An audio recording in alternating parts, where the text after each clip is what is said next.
साथियों नमस्कार। VC Jodhpur education platform पर मैं एक बार फिर आप सबका स्वागत करता हूं। साथियों, हिंदी व्याकरण की कक्षाओं में पिछली कक्षा हमारी व्यंजन संधि को पूर्ण करने वाली थी और इस कक्षा में अब व्यंजन संधि से आगे हम आज विसर्ग संधि की शुरुआत करेंगे। साथियों, संधि के परिचय के समय शुरुआती वीडियो में हमने देखा था कि व्यंजन के साथ व्यंजन या व्यंजन के साथ स्वर या स्वर के साथ व्यंजन मिलने से व्यंजन संधि होती है, स्वर के साथ स्वर के योग से स्वर संधि होती है। अब हम विसर्ग संधि पर पहुंचे हैं तो देखते हैं कि विसर्ग संधि किस प्रकार या किस परिस्थिति में होती है। इसकी एकमात्र परिस्थिति है और याद रखने की दृष्टि से बहुत आसान है कि स्वर पूर्ण आवश्यक रूप से विसर्ग से जस्ट पहले स्वर ही रहता है, स्वर के साथ विसर्ग रहे और उत्तर वर्ण या तो स्वर रहे या फिर व्यंजन रहे। और परिणाम स्वरूप क्या रहता है, परिणाम किस रूप में निकलता है, तो परिणाम किस रूप में निकलता है आप देखिए कि स्वर भी आ सकता है, परिणाम व्यंजन के रूप में भी आ सकता है और परिणाम लोप के रूप में भी आ सकता है और परिवर्तन बिना किसी परिवर्तन के भी आ सकता है कि विसर्ग जो है अपने स्थान पर ऐसा का ऐसा रहे और किसी प्रकार का कोई परिवर्तन हमें ना देखने को मिले, ऐसा भी हो सकता है। अब देखिए आप विसर्ग संधि का जब परिवर्तन होगा वहां पे विकार किस रूप में देखने को मिलते हैं, तो देखिए विकार आपको मिलेगा एक तो जैसे संस्कृत में संधि आप पढ़ते हैं तो विकारों के नाम हो जाते हैं कि सत्व विकार, उत्व विकार, रत्व विकार या लोक विकार, ठीक है। लेकिन हिंदी की संधियों में जब हम देखेंगे तब विकार को अपने को ऐसा ही देखना है कि एक टाइप का विकार इस प्रकार होगा कि विसर्ग के स्थान पर या तो श हो जाएगा या विसर्ग के स्थान पर स हो जाएगा या फिर दंतीय सकार, इन तीनों में से कोई भी हो जाए विसर्ग के स्थान पर, तो ये विकार पहले प्रकार का। एक विकार होता है विसर्ग के स्थान पर ओ हो जाए, इसको संस्कृत में उत्व संधि कहते हैं, लेकिन हिंदी में हम इसको विकार के रूप में ओ देखेंगे। जब विसर्ग का ओ हो जाएगा तो एक प्रकार का विकार ये रहेगा। एक विकार रहता है विसर्ग का र हो जाना, विसर्ग की जगह पर अगर र हो जाता है तो ये भी एक प्रकार का विकार कहा जाता है। और 4 नंबर का विकार किस प्रकार से होगा, या तो विसर्ग ज्यों का त्यों, यानी विसर्ग खत्म होता ही नहीं है, किसी परिवर्तन होता ही नहीं है, जो अलग अलग शब्द होते हैं वो आपस में जुड़ जाते हैं, विसर्ग बीच में बना हुआ रहता है। जैसे एक उदाहरण देता हूं मैं, अधः पतन। अधः पतन, अधः का मतलब है नीचे की साइड और पतन का मतलब विकास का विरुद्ध शब्द की बर्बाद हो जाना, खत्म हो जाना, नष्ट हो जाना।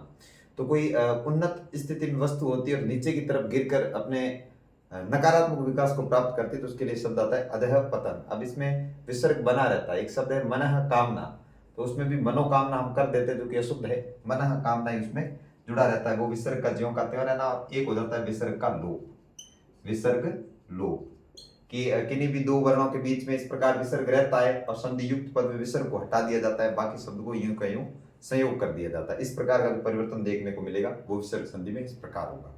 अब साथियों, इन सब में से प्रत्येक के बारे में हम बात करेंगे, इसके विशिष्ट उदाहरणों को हम एक के बाद एक लेंगे, इससे हमारा ये क्लियर हो जाएगा कि किस प्रकार और किन परिस्थितियों में विसर्ग संधि के ऐसे परिवर्तन हमें देखने को मिलेंगे।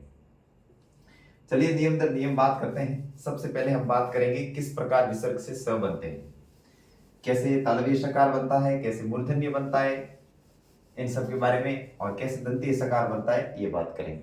इसमें आप नियम लिख सकते हैं या संधि लिख सकते हैं, सिर्फ और सिर्फ विसर्ग संधि के अंदर आप आगे नियम ना लिखकर ध्यान में ये रखेंगे कि बनता क्या है। इसमें भी वही रहता है विसर्ग संधि, वो मतलब व्यंजन संधि वाला सेम की उदाहरणों पर हमारा ज्यादा फोकस रहना चाहिए और एक आदत सी बन जानी चाहिए कि अगर संधि हम कर रहे हैं तो किस प्रकार का कौन से वर्ण का आगम आदेश या लोप होने वाला है। इस तरह की आदत हमारी जब विकसित होगी तो काम बनेगा। अब देखिए मैं आपके सामने सर्वप्रथम पहला जो नियम हम पढ़ेंगे उसके कुछ उदाहरण रख देता हूँ, 2 4 3 5। देखिए आप, पहला उदाहरण हमारा है आज के लिए हरिश्चंद्र। बहुत बार पूछा गया शब्द, रिपीटेड है, आसान है, इसलिए मैंने ये लिखा है। एक शब्द हम लिखते हैं दुशासन। दुशासन, दुस्साहस शब्द अलग होता है, दुशासन अलग होता है। दुस्साहस लिखेंगे तो उसमें तालव्य सकार का 2 बार आना होता है, द्वित्व तालव्य सकार होता है। और एक शब्द है निश्चल, जो हमने विलोम शब्दों में एक बार देखा था और मैंने वहां बात भी की थी आपसे कि भाई इसमें जो श आता है ये संधि के एक विशिष्ट नियम के कारण आता है। अब देखिए इन तीनों में से आप क्या देख पा रहे हैं कि संधि स्थल पर प्रत्येक जगह पर श है, ठीक है। और जो संधि स्थल के बाद वाले वर्ण है उनमें 3 वर्ण देखने को मिल रहे हैं, च, श और छ। इस प्रकार नियम बनकर आता है कि स्वर के साथ विसर्ग रहे, स्वर के साथ विसर्ग रहे। और उत्तर वर्ण में या तो च रहे, या छ रहे, या श रहे। तो इन तीनों के स्थान पर क्या हो जाता है, तीनों के स्थान पर श हो जाता है। इन तीनों से स्थान पर नहीं, इन तीनों से जस्ट पूर्व विसर्ग के स्थान पर। तो इस विसर्ग के स्थान पर अपने को क्या देखने को मिलेगा, ये श देखने को मिलेगा। बस ये पहला परिवर्तन है कि अगर स्वर के बाद इन तीनों में से कोई भी एक व्यंजन रह जाए, एक व्यंजन रह जाए, जैसे यहाँ च है, यहाँ पे श है और यहाँ पे छ है, तब विसर्ग किस में बदल जाएगा, श में। सलजम वाला श जो तालव्य होता है उसके अंतर्गत चले जाएंगे। चलो इनका करके देखते हैं हम विग्रह। तो हरिश्चंद्र का विग्रह होगा हरिह चंद्र। अब अगर इस शब्द को लेकर हम व्यंजन संधि के अंतर्गत जाए तो क्या ऐसा कोई उदाहरण हमें देखने को मिला था, तो बिल्कुल देखने को मिला था। आप देखिए यहाँ पे अब हरिश्चंद्र से कैसे शब्द बनाए, तो हरिश्चंद्र में पहले विसर्ग स में गया, हरि के बाद विसर्ग का स हुआ है और श के बाद चंद्र हुआ। इस प्रकार परिवर्तन हो गए, ये स जो है इसमें गया और फिर आगे चंद्र का चंद्र का। फिर प्रॉब्लम ये आती है कि अगर हरिश्चंद्र उदाहरण दिया जाए, इसमें पूछा जाए कि व्यंजन संधि या विसर्ग संधि, पूछा जाए कि यहाँ पे व्यंजन है या विसर्ग है। तो अब यहाँ पर आप ध्यान से देखिएगा कि मोस्ट प्रोबेबिलिटी ये रहती है कि पूछने वाला हरिश्चंद्र में अगर संधि पूछेगा तो पहली बात तो व्यंजन और विसर्ग में से ऑप्शन में केवल दोनों में से एक होगा, ठीक है। और दूसरी बात ये कि अगर ऑप्शन में दोनों दे दी जाए तो किसको हम प्राथमिकता देंगे, तो विसर्ग को देंगे।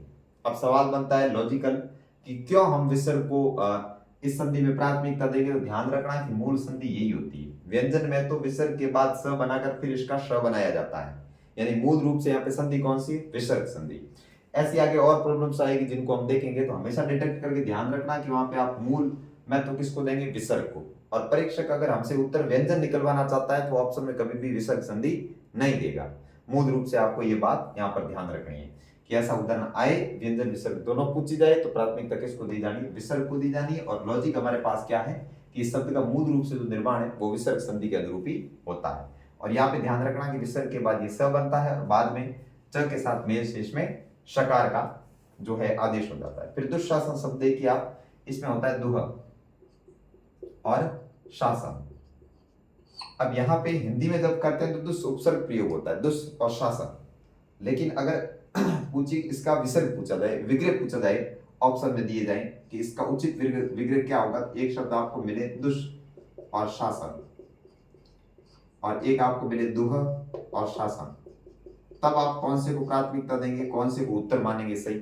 तो यहाँ पर भी सेम बात कि मोस्ट प्रोबेबिलिटी ये रहती है कि परीक्षक अगर इनमें से अपने को सही उत्तर निकलवाने की कोशिश करेगा तो ऑप्शन में दोनों में से एक मिलेगा, ऑप्शन में दोनों में से एक मिलेगा। और ऑप्शन में अगर दोनों मिल जाते हैं तो फिर वही बात कि हम मूल रूप से किसको वरीयता देंगे, किसको प्राथमिकता देंगे, विसर्ग संधि का जो उदाहरण है उसको प्राथमिकता देंगे, दुह शासन को सही मानेंगे, ठीक है। इस संबंध में अपना जो ये कंफ्यूजन है ये दूर रखना है पहले से और समझ लेना है।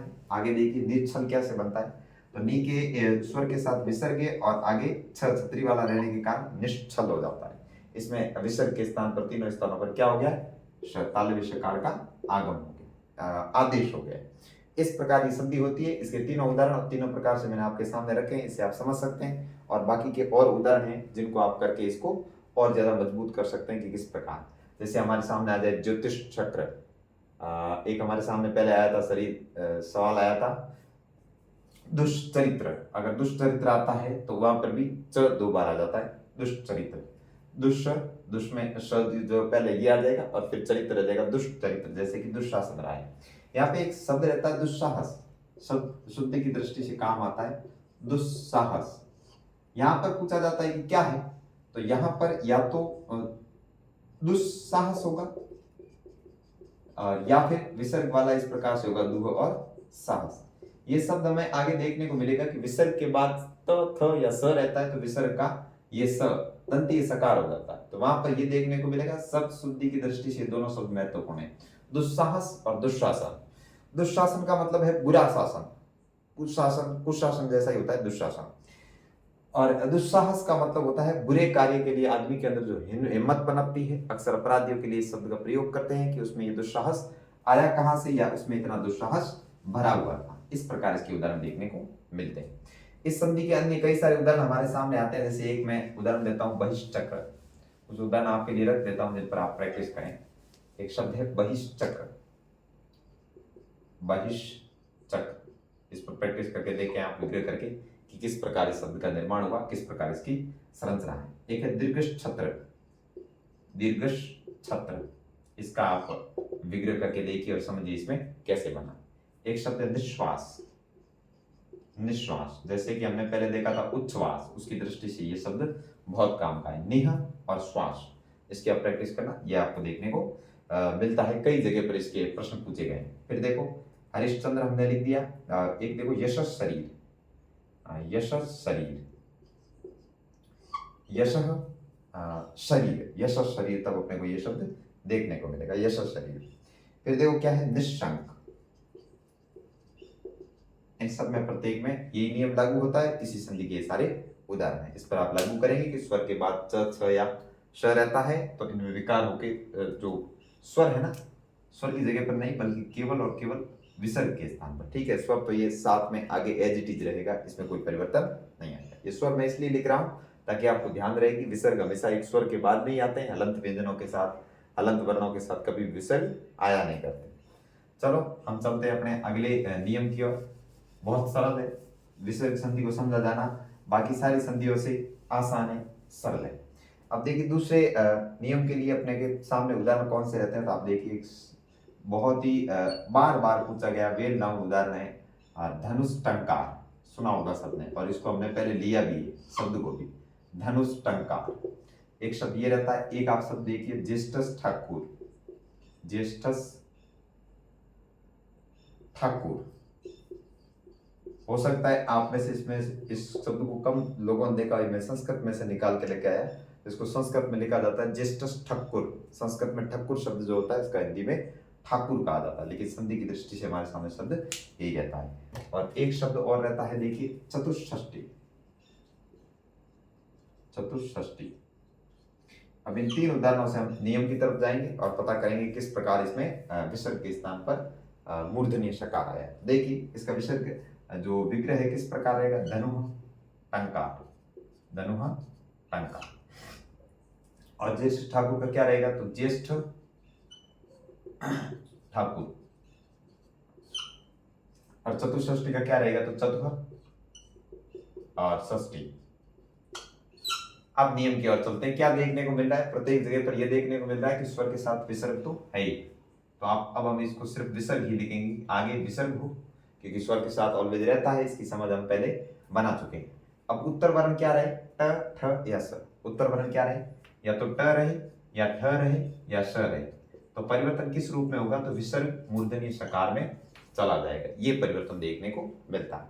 तो हमें ध्यान रखना है कि श बनने में तालव्य शकार किन दशाओं में रहता है, मूर्धन्य शकार किन दशाओं में रहता है, और दंतीय शकार जो है किन दशाओं में रहता है। इन तीन दशाओं को अगर हम क्लियर कर लें तो हमारा विसर्ग संधि में स किस प्रकार बनता है उसके सारे प्रश्न आसानी से हो जाएगा। एक फिर विशेष प्रकार का स बनकर आता है जो कि पुरस्कार उदाहरण में, उसको हम अलग से देखेंगे, एक प्रकार के विकार के रूप में कार्य करता है। पुरस्कार में क्या संधि रहती है, तो ये संधि बहुत बार पूछी जाती है, संधि इस प्रकार होती है पुरस्कार, लेकिन एक नियम का ओवरलेप करती है जिसमें विसर्ग ऐसा का ऐसा रहना है, जिसको आप देख सकते हैं मनः कामना, मनः कामना। अब इनमें नियम एक ही फॉलो हो रहा है कि विसर्ग के बाद क रहे, विसर्ग के बाद क रहे, ख रहे, प रहे या फ रहे, तो ऐसी दशा में विसर्ग अपने जगह पर वैसे ही बना रहता है। तो इसका रूप बनता है मनः कामना और इसका रूप बनता है पुरस्कार। तो फिर देखिए इनमें अंतर क्या है, तो यहाँ पर ये एक दूसरे के विपरीत, अगर इसको नियम माने तो इसको अपवाद माना जाता है, इसको अपवाद माने तो इसको नियम माने तो इसको अपवाद मानना पड़ता है। मोस्ट चीज क्या रहती है, मोस्ट काम की चीज वही रहती है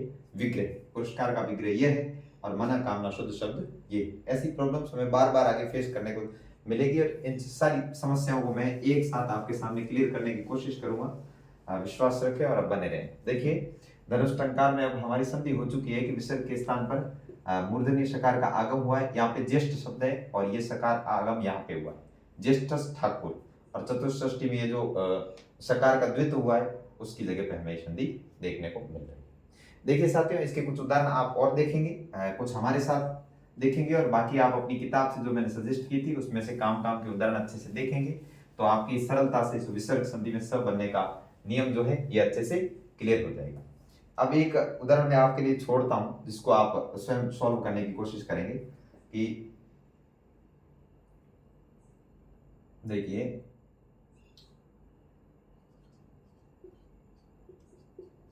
चतुः षष्ठी। एक एक उदाहरण करेंगे, आप इसको कोशिश करेंगे कि इसमें आप किस प्रकार जो संधि का नियम है उसको लागू कर सकते हैं, कैसे इसमें से शब्द को निकाल सकते हैं। एक है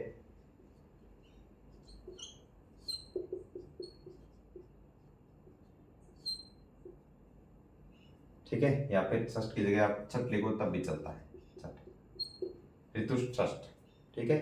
6 ऋतुएं मानी जाती है, 3 मुख्य ऋतुएं, 3 गौण ऋतुएं, 6 ऋतुओं को माना जाता है, उसके लिए शब्द प्रयोग होता है। इसकी आप प्रैक्टिस करके देखिए किस प्रकार आपके सामने नया शब्द जो है इसका बनकर आता है और मूर्धन्य सकार का आदेश होता है। इस तरह से हमने देखा है कि कहाँ पे तालव्य सकार होता है, कहाँ पे मूर्धन्य सकार होता है, ठीक है। अब अगला तीसरी स्थिति में अपना रहता है कि तालव्य सकार कहाँ पर आता है, दंतीय, दंतीय, तालव्य नहीं। तो वहां पे कुछ उदाहरण इसके देखते हैं हम। देखिए एक उदाहरण हमारे सामने रहता है निस्तेज, निस्तेज। एक उदाहरण हमारे सामने रहता है दुस्साहस,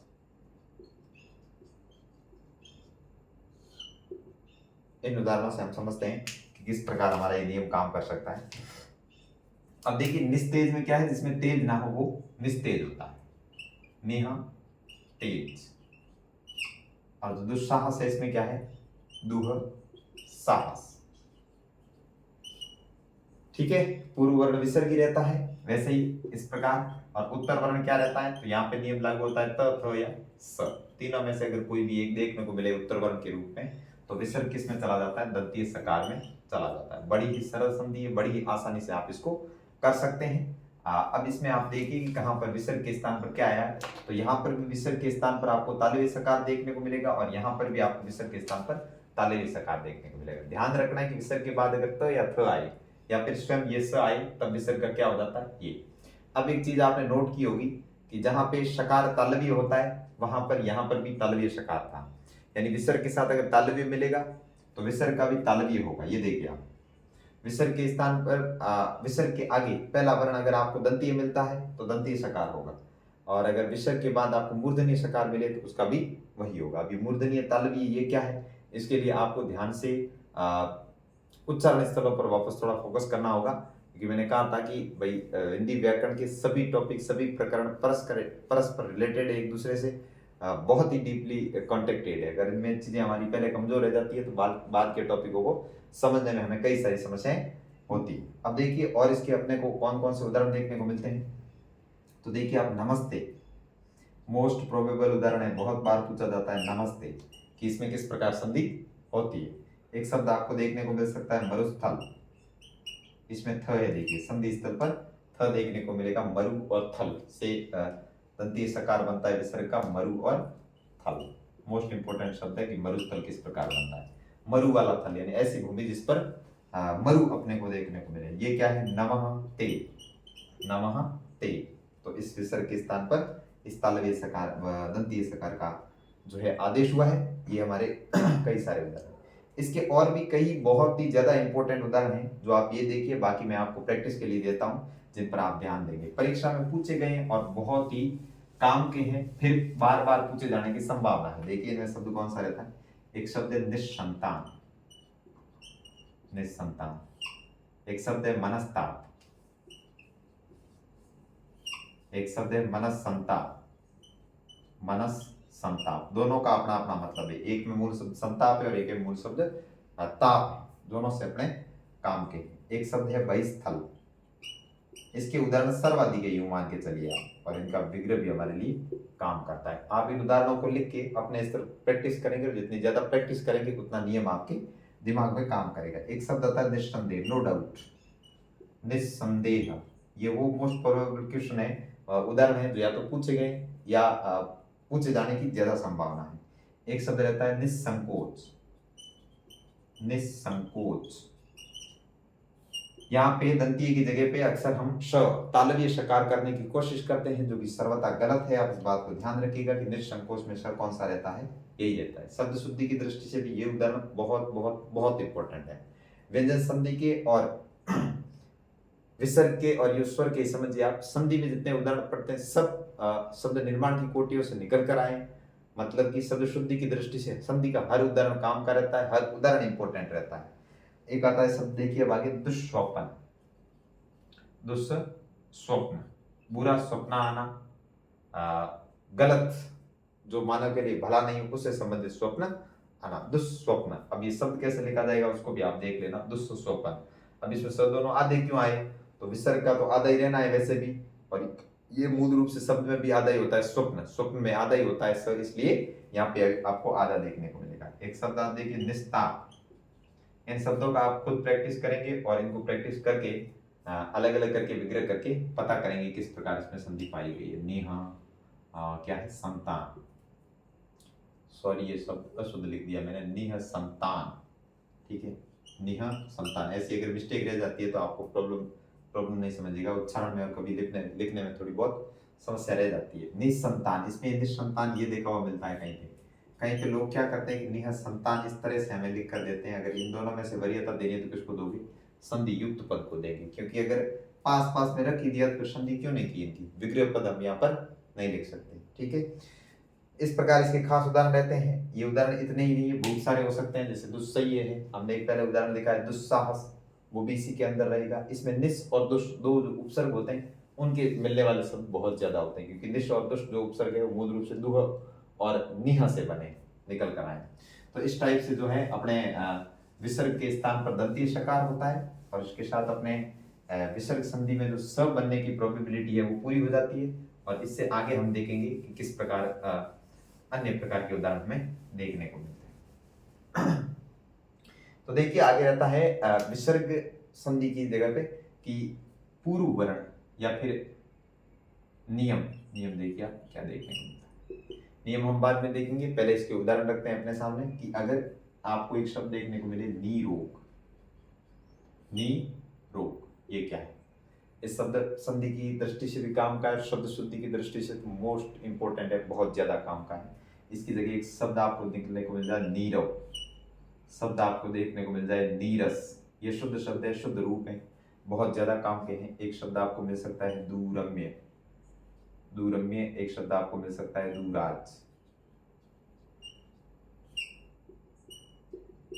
अब इसमें क्या है देखिए, संधि स्थल पर आपको प्रत्येक पर र दिखाई दे रहा है बार बार, तो इसका क्या है कि पूर्व वर्ण जो है विसर्ग के साथ क्या रहे, या तो छोटा ई रहे या बड़ा ई रहे, और इसके साथ विसर्ग रहे, और उत्तर वर्ण क्या रहना चाहिए। उसके लिए आप संधि का ये उदाहरण देखिए कि शब्द क्या बनता है निर्रोग से, तो निह धन रोग बनता है, निह रोग। तो उत्तर वर्ण क्या रहा, तो उत्तर वर्ण र रहा, उत्तर वर्ण क्या रहा है र। अब उत्तर वर्ण र रहने के बाद इसमें परिवर्तन क्या आया, बदलाव क्या आया, तो उसको आपको स्वयं को देखना होगा कि इसमें विसर्ग का लोप हो जाएगा और पूर्व वर्ण जो है उसका दीर्घ हो जाएगा। यहाँ पे ई के अलावा उ भी रह सकता है, ये भी इसके साथ ही कर लेते हैं, इसको अलग उदाहरण लेके क्या करेंगे, जैसे दूर भी इसका उदाहरण आ गया। तो देखिए विसर्ग से पूर्व या तो ई देखने को मिले या उ, और उत्तर वर्ण र, केवल उत्तर वर्ण र रहेगा। ऐसी दशा में क्या होगा, र का हो जाएगा लोप, र का क्या हो जाएगा लोप, परिणाम स्वरूप र का हो जाएगा लोप, और ये हो जाएंगे दीर्घ, ये क्या हो जाएंगे दीर्घ। अगर ये पूर्व में दीर्घ है तो दीर्घ ही रहेंगे, और दीर्घ नहीं है तो दीर्घ हो जाएंगे।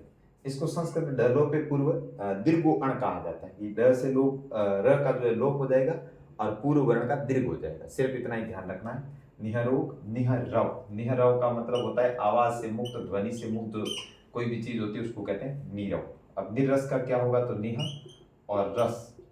दूरम्य का क्या होगा, तो दुह और रम्य, जहां पे रमण करना आसान नहीं हो, जो इतना सुंदर नहीं लगती हो जगह उसको कहते हैं दुरम्य। और दुराज का क्या रहता है, दुह और राज। दुराज फिर कुशासन की तरह, दुशासन की तरह, उन शब्दों की तरह वापस कुशासन की तरह आ जाता है कि जो राज अच्छा नहीं हो, जो शासन अच्छा नहीं हो, उसके लिए हम दुराज शब्द का प्रयोग करेंगे। दुरम्य, दुराज, नीरस, नीरव, नीरो, इनमें जो पूर्व वर्ण का दीर्घ होता है ना, ये संधि की दृष्टि से बहुत काम का है, क्योंकि इसमें हम निरोग, अक्सर ऐसा लिखा हुआ देखते हैं निरोग।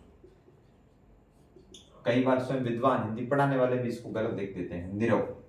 नीरस, नीरस तो गलत नहीं लिखते, दुरम्य में उस सुविधा से ऐसा कर देते जो कि गलत है। आपको बहुत ध्यान रखना है कि इस संधि में पूर्व वर्ण जो होता है उसकी जगह पे अपने को दीर्घ करना है। इधर विसर्ग क्या आगे का जो र होता है, र का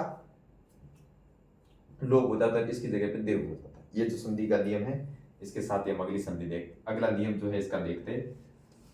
साथियों इसके कुछ उदाहरण मैं आपके सामने और रखता हूं, जिनका आप जस्ट पहले वाले की तरह प्रैक्टिस करेंगे स्वयं और समझेंगे इसको कि नियम किस प्रकार से काम कर रहा हूँ।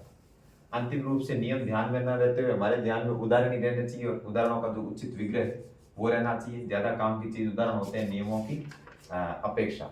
अगला देखिए, एक शब्द आपके सामने मैं लिख देता हूँ प्रैक्टिस के लिए।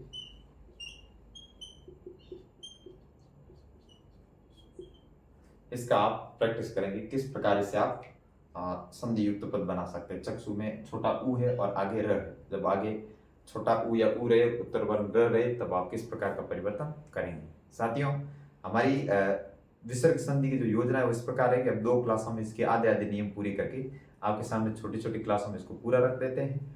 तो करीब 3 या 4 नियम हमारे आज की इस कक्षा में हुए हैं, और नेक्स्ट क्लास में आपको सामने अगले जो 4 नियम है या 5 नियम जितने भी बचेंगे उसको लेकर मैं आऊंगा, और उसके साथ हमारी जो संधि का प्रकरण है इसको हम यहीं पर पूर्ण करेंगे। धन्यवाद। राम राम।